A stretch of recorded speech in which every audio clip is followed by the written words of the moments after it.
ബിജു, ഇനി ഞങ്ങളെ പരിഗണിക്കേണ്ടത് ഇന്ത്യക്കൊപ്പമായിരിക്കണം എന്നാണ് താരിഖ് റഹ്മാന്റെ പരാമർശം കഴിഞ്ഞ ദിവസം. അതായത് മറ്റു രാജ്യങ്ങളോടുള്ള അതേ ബന്ധമേ ഇന്ത്യയോടുണ്ടാകൂ, അല്ലാതെ പ്രത്യേക ഒരു പരിഗണനയൊന്നും പ്രതീക്ഷിക്കേണ്ട എന്ന് പറയുമ്പോൾ കൃത്യമായി നയം വ്യക്തമാക്കുകയാണ്.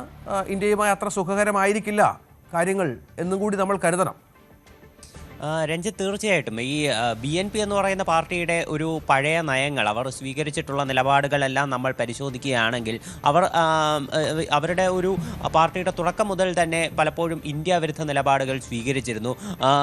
ബംഗ്ലാദേശിൽ എപ്പോഴും ഒരു ഇന്ത്യക്ക് അനുകൂലമായിട്ടുള്ള നിലപാടുകൾ, അല്ലെങ്കിൽ ഇന്ത്യയുമായി കൂടുതൽ സൗഹൃദം പുലർത്തിയിരുന്നത് അവാമി ലീഗ് എന്ന് പറയുന്ന പാർട്ടിയായിരുന്നു. ഷെയ്ഖ് ഹസീന എന്ന് പറയുന്ന നേതാവിൻ്റെ കാലത്തായിരുന്നു ഇന്ത്യയുമായി ബംഗ്ലാദേശ് ഏറ്റവും കൂടുതൽ ഒരു അടുപ്പം പുലർത്തിയിരുന്നത്. BNP പലപ്പോഴും ഇക്കാര്യത്തിൽ അവരെ പരസ്യമായി തന്നെ എതിർക്കുന്ന ഒരു നിലപാടാണ് സ്വീകരിച്ചു കൊണ്ടിരുന്നത്. അവരുടെ നേതാക്കൾ അധികാരത്തിൽ എത്തുമ്പോഴാണെങ്കിലും ഈ ഇന്ത്യ വിരുദ്ധ നിലപാടുകൾ പലപ്പോഴും അവർ എടുത്തു പറഞ്ഞിട്ടുണ്ടായിരുന്നു. എന്നാലിപ്പോൾ താരിഖ് റഹ്മാൻ ഒരു ഒരു നിലപാടുകളിൽ നിന്ന് കുറച്ചെങ്കിലും ഒരു മൃദുത്വം ഈ തുടക്ക സമയത്ത് പാലിക്കുന്നുണ്ട്. ഇപ്പോൾ ഈ ബംഗ്ലാദേശ് തെരഞ്ഞെടുപ്പ് കഴിഞ്ഞതിന് ശേഷം ആദ്യമായി ഒരു വിദേശ നേതാവിനെ ബംഗ്ലാദേശ് ക്ഷണിക്കുന്നത് പ്രധാനമന്ത്രി നരേന്ദ്രമോദിയാണ്. അതുപോലെ തന്നെ അദ്ദേഹത്തിനോടൊപ്പം തന്നെ പാകിസ്ഥാൻ പ്രധാനമന്ത്രിയും അതുപോലെ തന്നെ ചൈനീസ് പ്രസിഡന്റിനെയും എല്ലാം ഈ പുതിയ പ്രധാനമന്ത്രിയുടെ സത്യപ്രതിജ്ഞാ ചടങ്ങിലേക്ക്, ചൊവ്വാഴ്ച നടക്കുന്ന ചടങ്ങിലേക്ക് ക്ഷണിച്ചിട്ടുണ്ട്.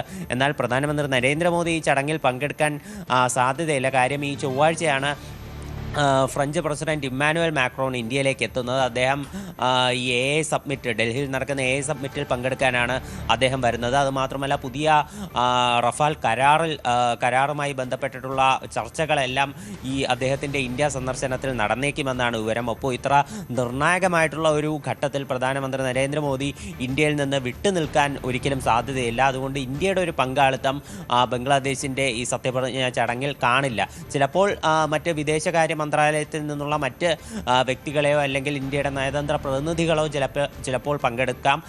ഇക്കാര്യത്തിലും നിലവിൽ വ്യക്തതയൊന്നും തന്നെ ലഭിച്ചിട്ടില്ല. ബംഗ്ലാദേശ് തെരഞ്ഞെടുപ്പുമായി ബന്ധപ്പെട്ട് അവിടെയുള്ള സുരക്ഷാ കാരണങ്ങൾ കണക്കിലെടുത്തുകൊണ്ട് ഇന്ത്യ നയതന്ത്ര പ്രതിനിധികളുടെ കുടുംബാംഗങ്ങളെ എല്ലാവരെയും ഇന്ത്യയിലേക്ക് തിരിച്ചു വിളിക്കുന്ന ഒരു സാഹചര്യമെല്ലാം ഉണ്ടായിരുന്നു. കടുത്ത രീതിയിലുള്ള ഒരു ഇന്ത്യ വിരുദ്ധ നിലപാടുകൾ, അതുപോലെ തന്നെ അവിടെ മൈനോറിറ്റീസ് ആയിട്ടുള്ള ഹിന്ദുക്കൾക്കെതിരെയുള്ള ആക്രമണങ്ങളെല്ലാം ഈ തെരഞ്ഞെടുപ്പിന് മുന്നോടിയായിട്ട് ബംഗ്ലാദേശിൽ പരക്കെ തന്നെ നടന്നിരുന്നു. അവിടെയുള്ള ഒരു ന്യൂനപക്ഷങ്ങളുടെ കാര്യത്തിൽ ആ ഒരു ന്യൂനപക്ഷങ്ങളെ സംരക്ഷിക്കുന്ന ഒരു നിലപാടായിരിക്കും BNP സ്വീകരിക്കുക എന്ന് താരിഖ് റഹ്മാൻ അദ്ദേഹം പരസ്യമായി തന്നെ പറഞ്ഞിട്ടുണ്ട്.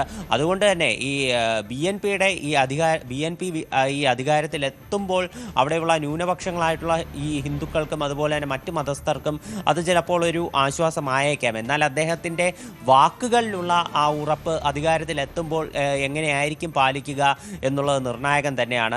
ചൈനയുമായിട്ടുള്ള ബെൽറ്റ് ആൻഡ് റോഡ് ഇനിഷ്യേറ്റീവിലും ഒരു പച്ചക്കൊടി തന്നെയാണ് താരിഖ് റഹ്മാൻ കാണിച്ചിട്ടുള്ളത്. അപ്പോൾ അതും ഇന്ത്യക്ക് ചെറിയൊരു ആശങ്ക പകരുന്ന കാര്യം തന്നെയാണ്. ഇനി മുന്നോട്ടുള്ള ഒരു യാത്രയിൽ ബംഗ്ലാദേശിൻ്റെ നിലപാടുകൾ എങ്ങനെയാകും, അവരുടെ മറ്റ് കാര്യങ്ങൾ എങ്ങനെയാകും എന്നതെല്ലാം തീർച്ചയായിട്ടും നിർണായകമാണ്.